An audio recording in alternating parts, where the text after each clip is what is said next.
తెలంగాణ అమర్నాథ్ యాత్రగా ప్రసిద్ధి చెందింది సలేశ్వరం దర్శనం. కొండ కోనలు, వాగులు, వంకలు దాటుకుంటూ దట్టమైన నల్లమల అడవుల నుంచి సాగిపోయే ఆధ్యాత్మిక సాహస యాత్ర.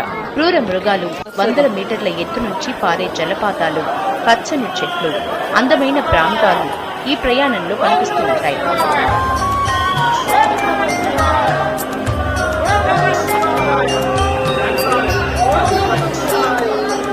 చెంచుల స్థిర నివాసం నల్లమలలో వెలిసి పూజలందుకుంటున్నాడు శివయ్య. ఏడాదికి 5 రోజులు మాత్రమే జరిగే సలేశ్వరం జాతరకు నల్లమల చుట్టుపక్కల చెంచులు మాత్రమే కాదు, వేరే రాష్ట్రాల చెంచులు కూడా తమ ఆరాధ్య దైవాన్ని దర్శించుకుని తరించడానికి తరలివస్తూ ఉంటారు. 5-6 కిలోమీటర్ల వరకు కేవలం కాలినడకనే ప్రయాణించాల్సి ఉంటుంది. రాళ్లు, రప్పలు, గుట్టలు, పుట్టల నుంచి ఎంత కష్టమైనా సరే ఆ స్వామిని దర్శించుకోవటానికి లక్షలాది మంది గుంపులు గుంపులుగా వస్తూ ఉంటారు. నాగర్ కర్నూలు జిల్లాలోని నల్లమల అడవిలో సలేశ్వరం ఉంది.